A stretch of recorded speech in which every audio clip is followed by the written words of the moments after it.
Alright guys, so yesterday I made a video on why runners aren't good cyclists. Today I'm going to tell you why soccer players are not good cyclists, or players who are in those sports that are similar to soccer, start type of sports where that's hurling, Gaelic football, basketball.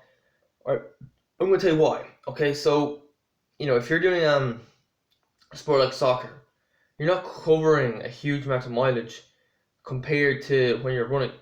When you're running continuously. Okay, so you know in soccer there's too much start, too much walking, too much standing around. Do you know what I mean? So yeah, you're not really training yourself to run continuously over a kind of a long distance. Okay, and it's just, yeah, that's the thing. You don't cover as many miles. You don't move as much. That's really it. That's the basics. Okay. Now I hear there's an English footballer called Ross Barkley. He ran 16 minutes in the 5K. Now he plays as a professional for Everton, and everyone thinks, oh, that's unbelievable. That's amazing. You know, but really it's not.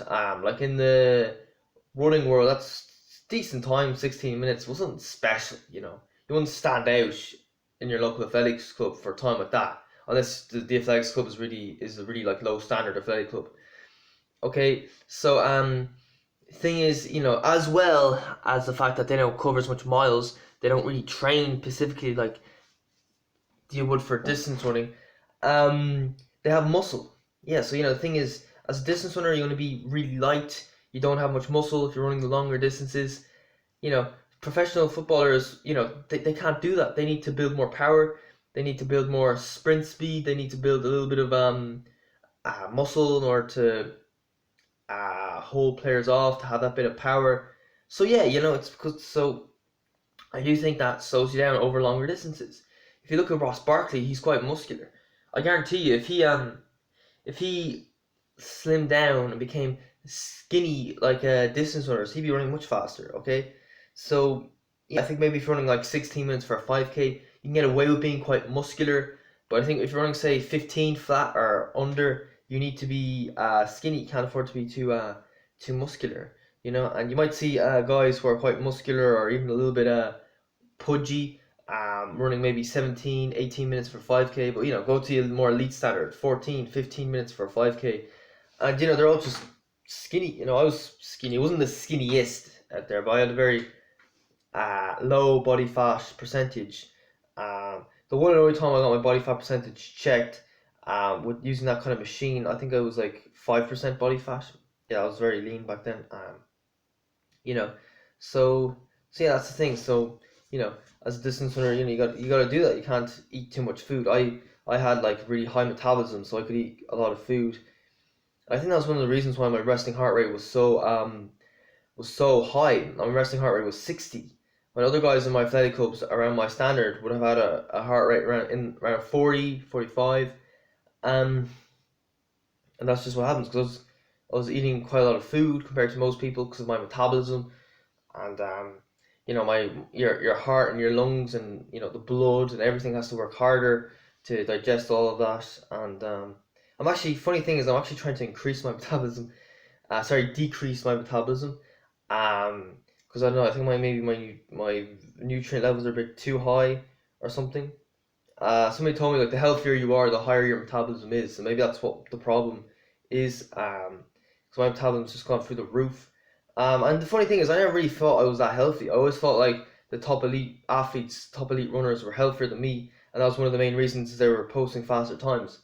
But no, I learned that's not actually the case. Like Nick Symmonds said in his video that he had a cold or a flu every other month. Now, if you're having a cold or a flu every other month, it doesn't mean that means you're not healthy at all. So yeah, trying to reduce my metabolism. Because I feel hungry all the time, even though I'm eating a lot of food, and that's very frustrating. Okay, so yeah, that's why football players are not good distance runners. Okay, so those two reasons, they're expected to have muscular strength, power. That would slow you down a little bit over longer distances. They're probably not light enough. You know, and also, yeah, they don't really train specifically like for running. You know, you don't really cover the same amount of miles on the football pitch um as you would if you're running. You know, if you're running, you know, you might run, say, you might get far on an easy run covering 10 miles in an hour. You know, if you're on the football pitch, you're not going to cover 10 miles in an hour. It's not, you're not running continuously. You know, your stop, start, a lot of walking, positioning, looking where the other guys are, using your brain, getting the ball, passing it to somebody else, keeping an eye on the ball. You know, so all these other little things come into play. So yeah, that's why uh, professional footballers don't make good uh, distance runners. But then again, you know, being able to run an okay 5K time is very beneficial, like 17 minutes. You know, I think that's why most of the elite footballers would be kind of running, you know. So yeah, they'd be a lot fitter than most, but then again, the muscle and the training slows them down.